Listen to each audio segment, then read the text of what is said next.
بالله من الشيطان الرجيم.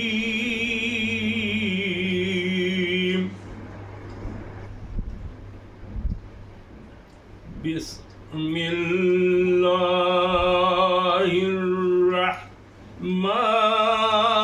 الرحيم.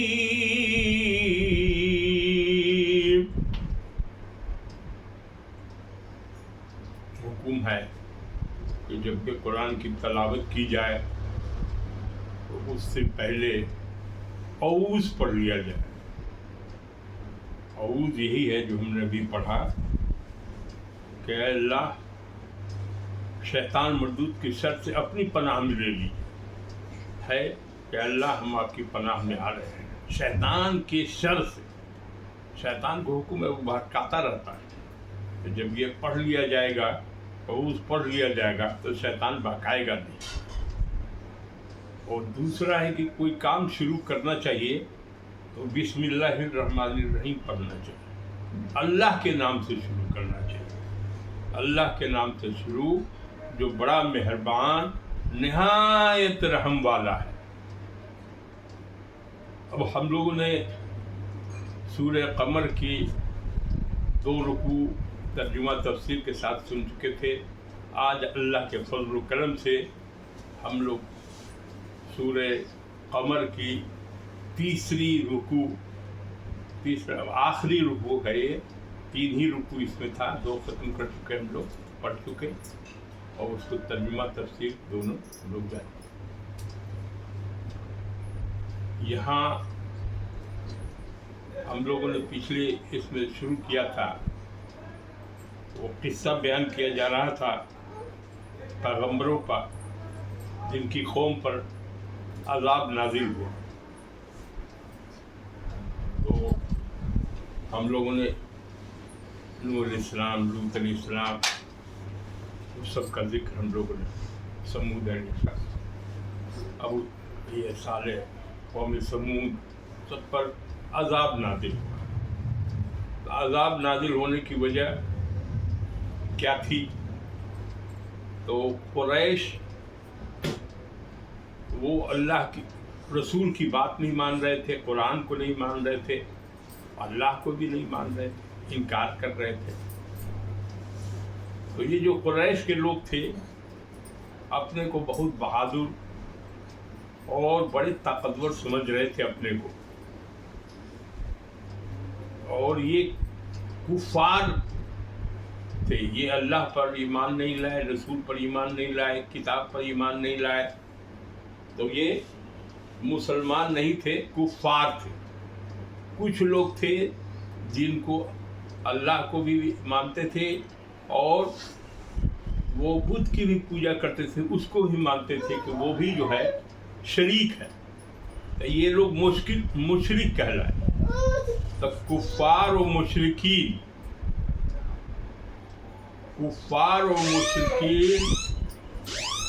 دونوں, کفار و مشرکین دونوں کو مخاطب ہے اور ان سب لوگوں کو مخاطب ہے جو وہاں تھے. تو مسلمانوں کی تعداد بہت کم تھی اور ان کا ظلم بڑھتا جا رہا تھا, ان کا پریشر بہت ہائی ہو رہا تھا, اور چاہتے تھے کہ یہ جو رسول اللہ صلی اللہ علیہ وسلم ہیں, ان کے جو ماننے والے ہیں, ان کو صفحہ ہستی سے مٹا دیں, ختم کر دیں. یہ تیسری جو رکوع ہے اس میں آل فرعون کا ذکر ہے. اس سے پہلے ہم لوگوں نے آل سمود کا ذکر کیا تھا, قوم لوط کا ذکر کیا تھا, یہ سب لوگوں کا ذکر کیا تھا, اور ان پر نوح کا علیہ السلام کا ذکر ہوا تھا. کیوں عذاب الہی آیا؟ تو رسول اللہ صلی اللہ علیہ وسلم کو حکم ہو رہا ہے کہ آپ یہ قصہ بیان کیجئے. تو 4 تو ہم لوگ بیان کر چکے, یہ 5واں ہے آل فرعون کا. تو آل فرعون کے بارے میں بھی ہم لوگ پڑھ چکے ہیں, پھر بھی اس کو دوہرا دیتے ہیں کہ فرعون جو ہے مصر کے بادشاہ کو فرعون کا, اور فرعون بہت بڑا طاقتور تھا، پیسے میں بھی، دولت میں بھی اور طاقت میں بھی سب سے زیادہ تھا، اور اس کے ماننے والے سب اس کو خدا مانتے تھے، اور اپنے کو وہ کہتا تھا کہ ہم خدا ہیں، اور جو خدا نہیں کہتا تھا اس کو تو اس کو ختم کر دیتا تھا۔ یہ تھا فرعون۔ تو فرعون تو بادشاہ ہوا، اور اس کے ماننے والے لوگ جو ہیں وہ سب آل فرعون میں آ جائیں گے۔ تو ان فرعونیوں سے ہوتا ہے کہ بھائی فرعون میں بھی اللہ تعالیٰ نے بھیجا ہے، کیا بھیجا ہے؟ رسول بھیجا ہے۔ وَلَقَدْ جَاءَ آلَ فِرْعَوْنَ النُّذُرُ، تحقیق فرعونیوں کے پاس بھی، آل فرعون اور اس کے ماننے والے لوگ ہیں، فرعونیوں کے پاس بھی، قوم فرعون کے پاس بھی ڈرانے کے لیے کہ اللہ کا خوف ہوگا، عذاب ہوگا، وہ رسول آئے۔ تو فرعون کے پاس بھی رسول آئے، اور فرعون کے جو ماننے والے تھے، ایک پیغمبر تھے اس وقت کے، وہ اس وقت کے پیغمبر تھے موسیٰ علیہ السلام۔ اور موسیٰ علیہ السلام جو اللہ نے جتنی نشانیاں ان کو دی تھی، اور ان کے بھائی تھے ہارون علیہ السلام، ان کو حکم ہوا کہ یہ فرعون کو جا کے تبلیغ کرو کہ یہ خدا نہیں ہے، خدا ایک ہے، پاک ہے، بے عیب ہے، اور وہی سب کو کھلاتا ہے، وہ سب کا رب ہے، خالق بھی وہی ہے، اسی نے سب کو پیدا بھی کیا ہے۔ اب یہ دنیا ہے سب اللہ نے بنایا، آسمان بنایا، زمین بنایا، اور اس میں بسنے والے جتنے بھی لوگ ہیں، چرند ہو پرند ہو، سب کو پیدا کرنے والا اللہ تعالیٰ ہے، اور اللہ ہی خالق و مالک ہے، اور وہی رب ہے، پیدا پالنے والا ہے، سب کو روزی وہی دیتا ہے۔ یہ بات سمجھانے کے لیے اس کو فرعون کا جو تھا بادشاہ، اس نے کہا کہ ارے پاگل ہے، خدا تو ہم ہیں، دوسرا کوئی خدا نہیں ہے۔ اور ان کو یہ جو ہے کہ بھائی ڈرانے کے لیے اس لیے کہا گیا ہے کہ پیغمبر کا کام ہے کہ جو اچھا کام کر رہے ہیں ان کے لیے بشیر ہیں، اور جو غلط کام کر رہے ہیں وہ ان کے لیے نذیر ہیں، مانے ڈرانے والے ہیں کہ اگر تم اچھا کام نہیں کرو گے، اللہ کے رسول نے جو راستہ بتایا ہے، اگر اس راستے پر نہیں چلو گے تو تم کو جہنم ہوگا۔ خوف خدا دلانا ہے کہ اللہ سے ڈرو اور اس کے حکم پر چلو اور اچھا کام کرو گے تو جنت ملے گا۔ تو یہ خوشخبری ہوا، بشیر، اور نذیر یہ ہوا، یا پھر نذور یہاں ہے کہ مطلب ڈرانے والے۔ کیا ڈرانے والے؟ کہ اللہ تم کو عذاب الہی دے گا اگر نہیں سدھرو گے، چونکہ دوسری قومیں جنہوں نے اللہ کا انکار کیا اور صحیح راستے کو جو اس وقت کے پیغمبر تھے انہوں نے بتایا، جیسے لوط علیہ السلام کا ذکر کیا ہم لوگ، نوح علیہ السلام کا ذکر کیا، قوم سمود کا ذکر کیا ہم لوگ، اور اس کے بعد جو فرعون ہے اس کا ذکر کر رہے ہیں، تو کہا کہ وہ لوگ سب تو ختم ہو گئے، عذاب الہی ہو گیا، نازل ہو گیا۔ تو یہ آئے تھے، اب اس کے بعد ان لوگوں نے کیا کیا؟ فرعونیوں نے کذبوا بآیاتنا کلھا فأخذناہم اخذ عزیز مقتدر۔ اب یہاں کہا کہ صاحب جب یہ ان کو بتایا گیا تو وہ تو چراغ ہو ہی گئے، اور اس کے بعد میں وہ ان کو ختم کرنے کے لیے، جان سے مارنے کے لیے وہ جتنی بھی نشانیاں اللہ نے ان کو دی تھی وہ سب نے ید وضع دکھایا تھا۔ ڈنڈا پھینکا تو اجگر ہو گیا، ان کے سب سانپوں کو جادو کو کھا گیا، ختم کر دیا۔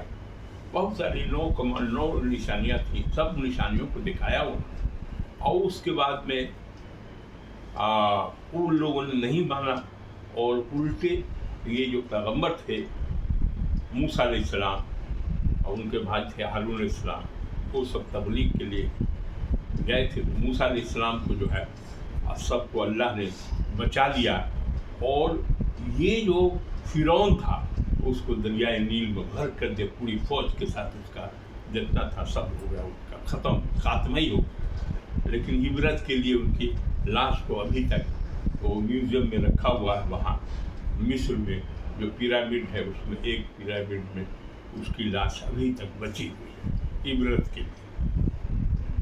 جو مصر جاتے ہیں وہ اس کو دیکھتے ہیں۔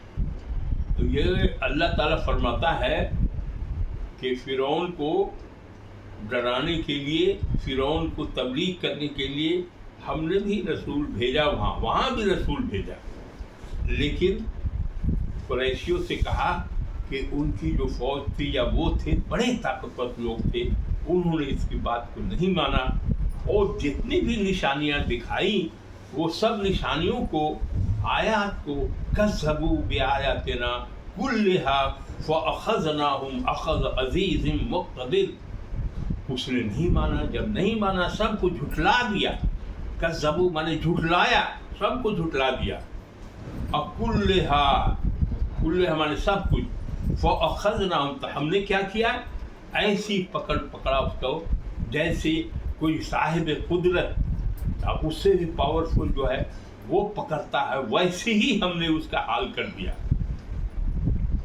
اور خاتمہ سب لوگ جانتے ہیں کہ فرعون کر دیا گیا، اور یہ سب واقعہ ہوا۔ تو اب اس میں آگے آ رہا ہے، وہ لوگ کو کہہ رہا ہے کہ قریش والے کو کہ تم کو جو ڈر نہیں لگتا، اور تم جو اس کو جھوٹ سمجھتے ہو، اور تم جو سمجھتے ہو کہ شاید تم ہی سب کچھ ہو، تو وہ قرآن کہہ رہا ہے، پوچھ رہا ہے، او کفارکم خیر من اولئکم ام لکم براءۃ فی الزبر، کہا کہ ارے تم بھی کافر ہو، اور تمہارا کافر جو ہے وہ لوگ بھی کافر تھے، اس کافر سے تم زیادہ بہادر ہو، زیادہ اچھے ہو کیا؟ ان لوگ کا تو خاتمہ ہو گیا، اور تم سے بھی زیادہ تھے وہ لوگ، لیکن تم لوگ کیا سمجھ رہے ہو؟ کفارکم، تمہارے جو کفار ہیں، انکار کرنے والے لوگ ہیں، خیرن مانے اس سے بہتر ہے، من اولئکم ام لکم براءۃ، اور تمہارے لیے جو اللہ کی کتاب سب ہے یا کوئی نوشتہ ہے، کیا اس میں لکھ کے آیا ہے کہ تم کو کچھو کرو گے معاف کر دیا گیا؟ کیا بات ہے، کیا ایسا ہے؟ ام یقولون نحن جمیع منتصر، اور تم کہتے ہو کہ ہمارے پاس جو جماعت ہے وہ بڑا اسٹرانگ ہے، بہت بہادر ہے، بہت مالدار ہیں، ہم بہت طاقتور ہیں، ہماری جماعت جو ہے کسی سے بھی بدلہ لے گی یا کسی کو بھی ہرا دے گی۔ کیا تم ایسا کہتے ہو کہ تمہاری جماعت بہت بڑے بدلہ لینے والے ہیں؟ اس کے بعد کہتا ہے اللہ تعالیٰ فرماتے ہیں، رسول اللہ صلی اللہ علیہ وسلم نے یہ کہا کہ سَيُهْزَمُ الْجَمْعُ وَيُوَلُّونَ الدُّبُرَ، کہا کہ ارے یہ کیا بات تم کرتے ہو، ان قریب یہ جماعت جو ہے تمہاری قریش کی کفار، وہ شکست کھائے گی، اور اس کو بھاری شکست ہوگا، اور ایسا ہوگا کہ اس کے بڑے بڑے پہلوان مارے جائیں گے، اور سب بھاگیں گے پیٹھ پھیر کر، دبر مانے پیٹھ پھیر کر بھاگیں گے۔ اب اس وقت میں تو بڑے کمزور تھے، اور ایسا سوچ بھی نہیں سکتا تھا کہ کوئی کفار مکہ سے مقابلہ بھی کر سکتا ہے، مسلمان کی تعداد بہت تھوڑی تھی، لیکن قرآن کہہ رہا ہے کہ حالت یہی ہوگی۔ تو یہ 5-6 ہجری میں یہ نبوی میں ہوا، جبکہ ہجرت نہیں کیا تھا۔ اس کے بعد ہجرت ہو کے مدینہ منورہ گئے، جب یہاں رہنا بہت یہ ہو گیا، اللہ کا حکم ہو گیا کہ آپ لوگ سب ہجرت کر جائیے، تو مدینہ ہجرت کیا۔ مدینہ منورہ میں وہاں 2 ہجری میں جا کے وہ ایک لڑائی ہوئی جس کو جو کہتے ہیں جنگ بدر، اور اس بدر میں یہی آیت پڑھتے ہوئے رسول اللہ صلی اللہ علیہ وسلم تیار ہو کے میدان میں گئے، اور بڑے بڑے